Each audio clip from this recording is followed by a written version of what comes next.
சொற்றொடரே சரியில்லை. அப்பாவி விசாரணை கைதிகள்னு யாரும் சிறையில் இல்லை. அவங்கெல்லாம் இன்றைக்கி குணங்குடி அனிஃபா வெளியே இருக்கிறாரு, விடுதலை வந்துட்டார்.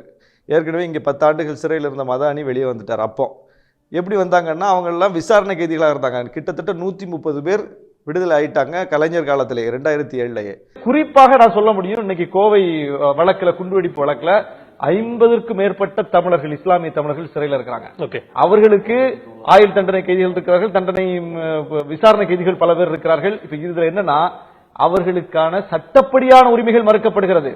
அவங்க சட்டத்தை மீறி எதுவுமே கேட்கல, சட்டப்படியான உரிமை கேட்கிறாங்க. விசாரணை கைதிகள் பல பேர் இருக்கிறார்கள், விசாரணை கைதிகள் பல பேர் இருக்கிறார்கள், விசாரணை கைதிகள் பல பேர் இருக்கிறார்கள்.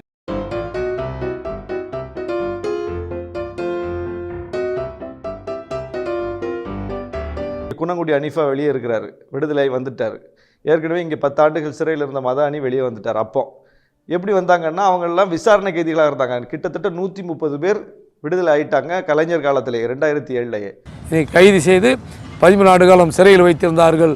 நான் சிறையில் இருந்த பொழுது 2008 அல்லது 2009 விடுதலை சிறுத்தை சார்பாக காகிதமில்ல துறை விருதும் 50,000 ரூபாய் பொருட்களையும் தம்பி பாசத்துக்குரிய ஷகர் தோல் திருமாவளவன் வழங்கினார். அதை போய் வாங்குவதற்கு கூட எனக்கு கோர்ட்டு அனுமதி கொடுக்கல. அரசு வக்கீல் எதிர்ப்பு. என் மகன் போய் பெற்றார். எல்லாத்தையோடு என்னை பெற்றெடுத்த என் தந்தை மரணமடைகின்றார்.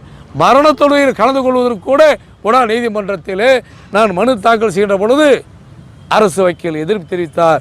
ஆக இந்த நாட்டுடைய விடுதலைக்காக பாடுபட்ட குடும்பத்திற்கு எனக்கு கிடைத்த பரிசு தந்தையுடைய மரண தொழுகையில் கலந்து கொள்ள அனுமதி இல்லை.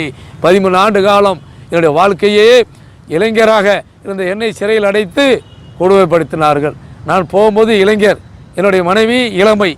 இப்போ நான் முதியோரை 13 ஆண்டுகள் பொறுத்து தமிழ்நாடு முஸ்லீம் முன்னேற்றக் கழகம் உட்பட ஒட்டுமொத்த மக்களும் எனக்கு குரல் கொடுத்து பொடா நீதிமன்றத்தில் 21/5/2010 நிரபராதி என்று நானும் என்னோடு இருந்தவர்களும் விடுவிக்கப்பட்டோம்.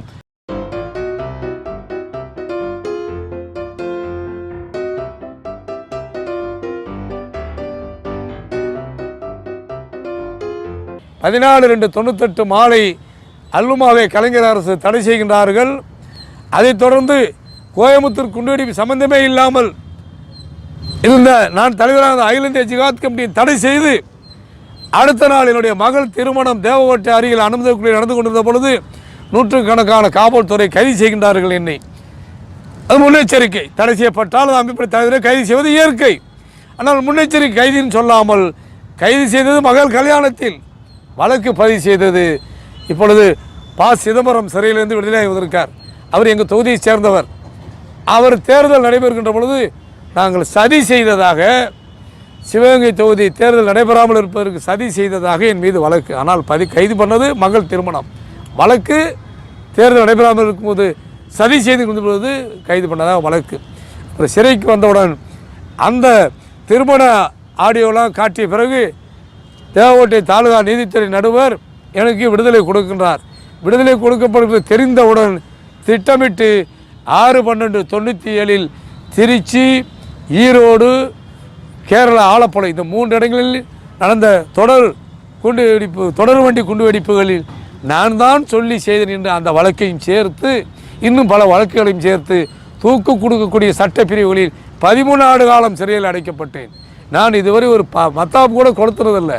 இந்த நாட்டுடைய விடுதலைக்காக பாடுபட்ட குடும்பம். காந்தி அவர்களுக்கு என்னுடைய தாத்தா, என் தாயாருடைய தந்தை நிதி கொடுத்திருக்கின்றார் தேவகோட்டை வந்த பொழுது. அப்படிப்பட்டவரை என்னுடைய மகள் திருமணத்திற்கு கலைஞருக்கு அழைப்பெல்லாம் கொடுத்து விட்டு வந்தேன்.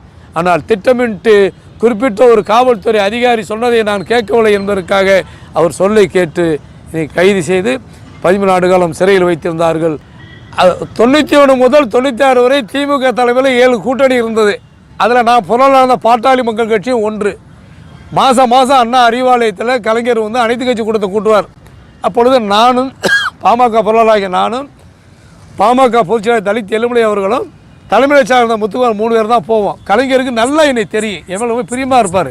அந்த மினிட் புக்கில் இன்னும் கையெழுத்தாக இருக்குது. அப்போ அப்படிப்பட்டவர் என்ன பண்ணுறாரு, போலீஸ்காரங்க சொல்ல கேட்டு என்னைய கைது பண்ணுறதுக்கு உத்தரவு போட்டாங்க. அதே மாதிரி ஜெயலலிதா மீது என்னன்னாக்கா, ஜெயலலிதா காவல்துறை சொல்கிறத கேட்காது, அது சொல்கிறது தான் காவல்துறை ஆனால் கலைஞரை பொறுத்தவரை ஆட்சி அதிகாரத்துக்கு வந்துட்டால் காவல்துறை சொல்கிறத கேட்பார். அது ஒரு பலகீனமானது.